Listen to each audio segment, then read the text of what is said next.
ലോകം ഉറ്റുനോക്കുന്ന ഒരു കൂടിക്കാഴ്ചയ്ക്കായിട്ട് സൗദി കിരീടാവകാശി നാളെ അമേരിക്കയിലെത്തുന്നു. മുഹമ്മദ് ബിൻ സൽമാൻ്റെ ആദ്യ ഔദ്യോഗിക അമേരിക്കൻ സന്ദർശനമാണിത്. സൗദി അറേബ്യക്കുള്ള ആദരമായിട്ട് ഈ സന്ദർശനത്തിനെ മാറ്റാനാണ് ട്രംപിൻ്റെയും അമേരിക്കയുടെയും നീക്കം. അമേരിക്കയിൽ നിന്ന് മധു കൊട്ടാരക്കര കൂടുതൽ വിവരങ്ങൾ നൽകും. ഗുഡ് മോർണിംഗ് മധു. ശരിക്കും വലിയൊരു സ്വീകരണ പരിപാടിയായിരിക്കും ഇദ്ദേഹത്തിന് നൽകുക എന്ന കാര്യത്തിൽ സംശയമില്ല. കാര്യം അമേരിക്കയ്ക്ക് തന്ത്രപരമായി ആലോചിക്കുമ്പോൾ സൗദിയെ കൂടെ നിർത്തുക എന്നത് എന്തുകൊണ്ടും പ്രയോജനകരമാണ്. Good morning SKN. ഡൊണാൾഡ് ട്രംപും സൗദി രാജകുമാരനുമായി വളരെ നല്ല ആഴത്തിലുള്ള ഒരു ബന്ധം തന്നെയുണ്ട്.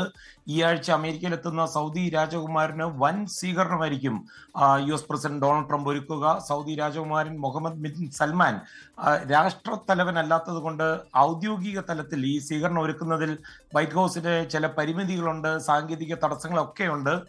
നമുക്കറിയാം 89 വയസ്സുള്ള കിങ് സൽമാനാണ് സൗദിയുടെ ഭരണാധിപൻ. എന്നാൽ ഈ സ്വീകരണം ഗംഭീരമാക്കുവാൻ പ്രോട്ടോകോൾ നിയന്ത്രണങ്ങളും ഒക്കെ അതിന്റെ തടസ്സങ്ങളും ഒക്കെ ലഘൂകരിക്കുവാൻ ട്രംപ് കഴിഞ്ഞ ആഴ്ച തന്നെ നിർദ്ദേശം നൽകി കഴിഞ്ഞിരിക്കുകയാണ്.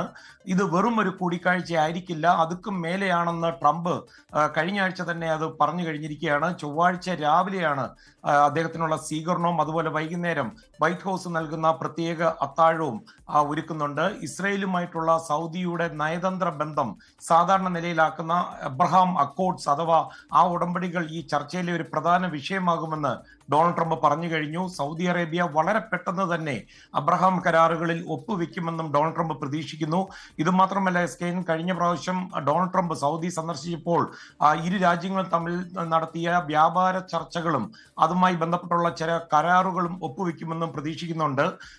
ഈ സൽമാൻ രാജകുമാരന്റെ US യാത്രയോടനുബന്ധിച്ച് സൗദി അറേബ്യ തന്നെ വലിയ പദ്ധതികൾ പ്ലാൻ ചെയ്യുന്നുണ്ട്. അവരൊരു ഇൻവെസ്റ്റ്മെന്റ് സമ്മിറ്റ് പ്ലാൻ ചെയ്തിട്ടുണ്ട്. വൈറ്റ് ഹൗസ് സന്ദർശനത്തിന് ശേഷം കെന്നഡി സെന്ററിൽ നടക്കുന്ന ഈ പരിപാടിയിൽ സാമ്പത്തിക അവസരങ്ങൾക്കായിട്ടുള്ള അമേരിക്കയുടെയും അതുപോലെ സൗദിയിലെയൊക്കെ വലിയ ബിസിനസ് തലവന്മാരുടെ ഒരു നെറ്റ്വർക്ക് മീറ്റിംഗ് ആയിരിക്കും സൗദി അറേബ്യ പ്ലാൻ ചെയ്തിരിക്കുന്നത്. SKN.